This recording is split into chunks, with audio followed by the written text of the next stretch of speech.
It's Joseph P., as in Patrick Mellen, and my rank was yeoman third class.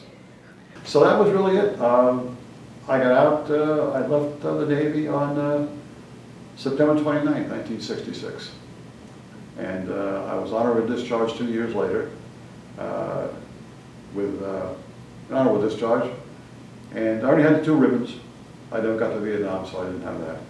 And you know, the other ribbon, unfortunately I had to buy a ribbon because the Navy was not issuing it. It was the Cold War ribbon, which we were all entitled to, and the Navy just authorized it but did not issue it. So most of us have the same ribbon. I came out a very scared 23-year-old. I had just turned 23 on the 20th of September, and I got out to the 29th of September. And I came home not knowing what I was going to do. It was really a scary moment because I'm married. A week, months later, my son was born, and I went from good job. I went for the phone company for a few months. I worked for Abraham and Strauss, which is long since gone. I worked for Trailways as a dispatcher at the on 42nd Street.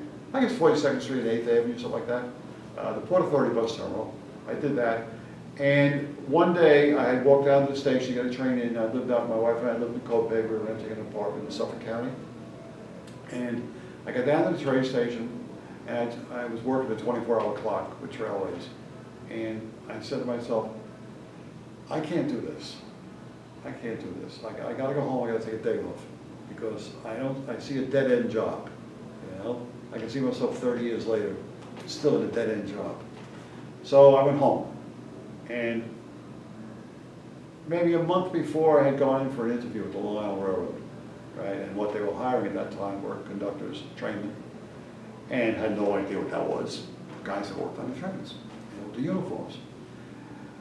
Well, that next morning, after I called up my guy at work, and I said, I've got a virus, I'm feeling crummy, I'll be in tonight, meeting, like Tuesday night. 9 o'clock that morning, my phone rings. And I answered, and it was the Long Island Railroad.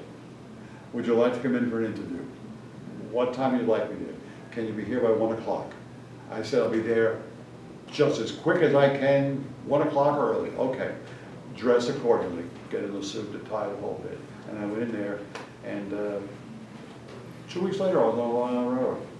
And I spent the next 30 years working on the trains as a conductor.